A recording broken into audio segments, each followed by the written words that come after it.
Je vous propose un petit test très simple. Je vous donne le nom d'un pays et vous essayez de trouver un plat qui se rapporte à ce pays. Les États-Unis, l'Italie, le Japon, le Maroc et enfin la France. Alors, vous vous demandez certainement pourquoi ce test culinaire. Je vous dis ça tout de suite après le jingle.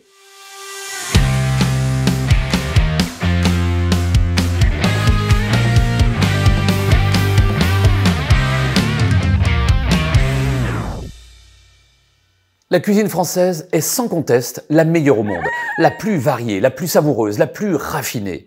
Et pourtant, si vous demandez à un habitant du Japon, du Brésil ou de l'Australie de vous citer un plat français, eh bien ils en seront incapables.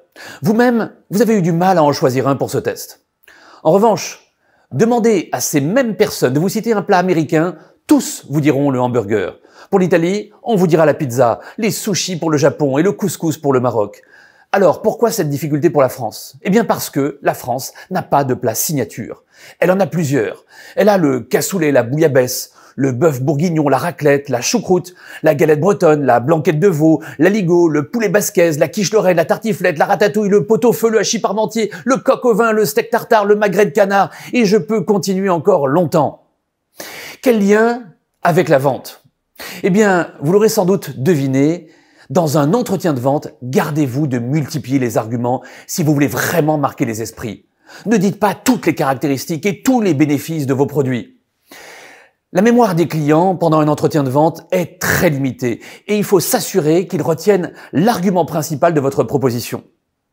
Mieux vaut donc présenter un argument majeur et vous prendrez soin bien sûr de choisir un argument clé pour le client, un argument qui correspond vraiment à son besoin et le marteler en le répétant 3 fois dans l'argumentaire plutôt que de lister 3 arguments différents. Choisissez donc un seul argument, voire 2 si cela est absolument nécessaire. Mais surtout, ne dépassez jamais 3 arguments. Jamais. Rappelez-vous ce que disait déjà Voltaire, le plus sûr moyen d'ennuyer est celui de tout dire. Combien de fois ai-je accompagné des vendeurs qui étaient tellement fiers de leurs produits qu'ils noyaient leurs clients sous les arguments, tant et si bien qu'à la fin, le client n'avait rien retenu. Et pourtant, le vendeur était persuadé d'avoir bien fait son travail. Dans les années 40, le publicitaire américain Rosser Reeves a théorisé le principe de l'argument unique avec la règle de USP, ou Unique Selling Proposition, qui signifie un seul argument à la fois. Ce concept marketing vise à bien définir et à communiquer de manière claire et précise sur le seul point qui rend le produit unique et attrayant aux yeux des clients et qui le différencie de ses concurrents. Cette technique suggère ainsi de faire l'impasse sur les autres arguments pour mettre l'accent sur la raison principale de choisir le produit ou service du vendeur. C'est pourquoi, par exemple, le slogan de FedEx est « When it absolutely positively has to be there overnight ». Autrement dit, quand c'est absolument nécessaire que ce soit livré le lendemain. Ce message souligne la promesse de livraison rapide et fiable de FedEx, ce qui en fait un choix de confiance pour les envois urgents.